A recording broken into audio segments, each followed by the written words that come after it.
Our next speaker is Dr. Tejinder Kataria. Dr. Kataria represents the Medanta Institute to share his views on the topic increasing burden on non-communicable disease, that is cancer. Let's all welcome her on stage. Good evening, and I would like to place on record my thanks to Times Cyber Media to give this opportunity to address this august audience today. The National Health Policy 2017 has been drafted after 14 years from the last health policy in 2002 to guide the 5-year plans in health sector.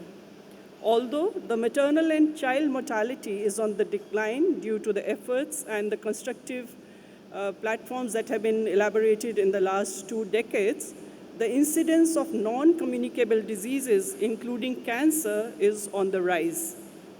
According to the Globocon data, that is the world body, the incidence of cancers in India is 1.7 million new cases per year. And as we have an aging population, industrialization, increasing pollution, increasing tobacco, the incidence of these cancers is going to be high and maybe up to epidemiological proportions in the coming years. The new national health policy envisages the highest possible level of a health and well-being for all ages through a preventive and promotive health care. The policy has set out to reduce the premature deaths due to non-communicable diseases like cardiac, cancer, diabetes, and COPD by 25% by the year 2025. This is in alignment with the World Health Organization and its Sustainable Development Goals for 2025. To achieve the above goals, it has given a goal for a relative reduction of current tobacco use by 15% by 2020 and 30% by 2015. We know that there is a direct correlation to lung cancer, oral cancer, laryngeal cancers to the use of smokeless and smoking of tobacco. This initiative will go a long way in reducing the future cancer in our society. Medanta Cancer Institute was set up in 2010 at Medanta, the Medicity in Gurgaon by the eminent cardiovascular surgeon, Dr. Naresh Trehan.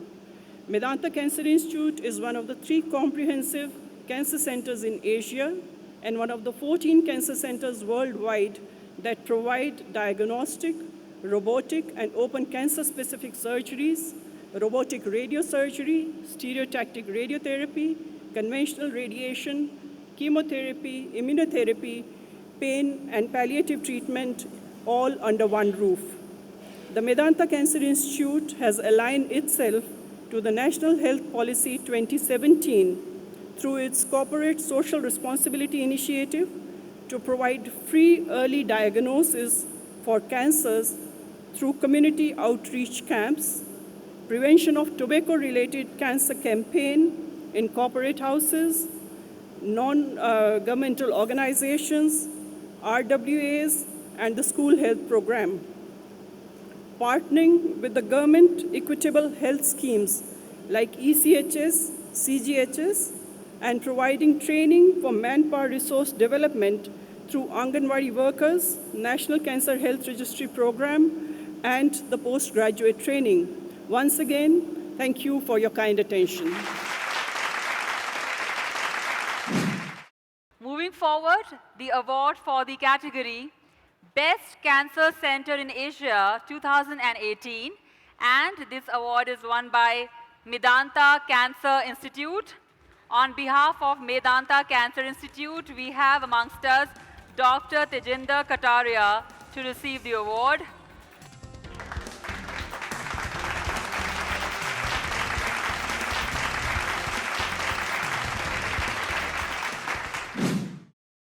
Health care award ceremony में आपका स्वागत है ma'am. और 2018 में time cyber ने जो आप लोगों के लिए ऑर्गेनाइज़ किया है और ये अवार्ड पाकर आपको कैसा लग रहा है?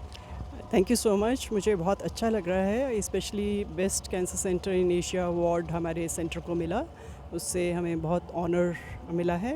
And we feel that we are being acknowledged by the media in a very appropriate way. कि बहुत बहुत कंग्रेचुलेसन कैंसर पेशेंट के लिए, अगर बहुत ही बड़ी बात है। और सबसे पहले बात कि इस कैंसर के लिए किस तरीके से आप पब्लिक को क्या मैसेज देना चाहती हैं कि किस अपने तरफ से एक डॉक्टर होने के नाते एक पब्लिक के लिए क्या मैसेज होगा? पब्लिक के लिए मैसेज देना चाहेंगे कि कैंसर से डरने की आवश्यकता नहीं है। 30% कैंसर जो हैं इनको हम प्रिवेंट कर सकते हैं बाय चेंजेस इन लाइफस्टाइल। और कुछ कैंसर्स ऐसे हैं जैसे ब्रेस्ट कैंसर है या सर्विकल कैंसर है, उनको हम अर्ली डायग्नोसिस से स्टेज 1 या 2 में 90% पेशेंट्स को क्योर कर सकते हैं, तो इसलिए उसको छुपाने की ज़रूरत नहीं है। और आजकल वैक्सीन्स उपलब्ध हैं, जैसे लिवर की बीमारियां हैं, हेपेटाइटिस और सर्विकल कैंसर के लिए अगर वैक्सीनेशन अप्रोप्रिएट टाइम पे दे दी जाए, तो जैसे हमने स्मॉल पॉक्स पे विजय पाई है, अभी हमारा यहाँ पोलियो अभियान चल रहा है, इसी तरह से हम कैंसर के ऊपर भी विजय पा सकते हैं इन 20 ईयर्स टू कम अगर हम आज वैक्सीनेशन प्रोग्राम शुरू। आप गवर्नमेंट के पॉलिसीज़ पे क्या कहना चाहेंगी? वो किस तरीके से कैंसर पेशेंट के लिए, स्पेशली आप लोगों के लिए इस फील्ड में किस तरीके से योगदान है उनका? जो हम अगर देखें तो नेशनल हेल्थ पॉलिसी 2017 जो आई है, उसमें गवर्नमेंट का एक बहुत स्ट्रॉन्ग एम्फेसिस है कि वो नॉन कम्युनिकेबल डिजीज़ जिनमें कैंसर आता है उसकी तरफ भी वो बहुत तवज्जो दे रहे हैं। और उसमें वो सिर्फ पब्लिक हॉस्पिटल्स ही नहीं, लेकिन प्राइवेट हॉस्पिटल्स में और नॉन गवर्नमेंट ऑर्गेनाइजेशंस के साथ भी काम करके early prevention, screening, diagnosis and treatment के लिए काम करना चाहते हैं। So which is very favourable for the Indian society. कल इंटरनेशनल डॉक्टर्स डे है, उस पर आप डॉक्टर्स के लिए क्या कहना चाहेंगे? मैं डॉक्टर्स के लिए ये कहना चाहूँगी कि हम जिस फील्ड में हैं उसका सबसे बड़ा योगदान पेशेंट की केयर में ट्रस्ट के थ्रू है। तो उस ट्रस्ट को मेंटेन करने के लिए हमें अपनी डीलिंग्स में ट्रांसपेरेंट होना पड़ेगा, पेशेंट के साथ प्रॉपर कम्युनिकेशन करके उनको उनकी बीमारी के बारे में पहले बता देना चाहिए और उसके आउटकम्स भी बता देने चाहिए, ताकि हम पेशेंट को गलतफहमी नहीं रहे कि वो लोग कुछ और पा सकते हैं जो प्रॉमिस नहीं किया गया है। बहुत बहुत धन्यवाद हमसे बात करने के लिए। Thank you so much.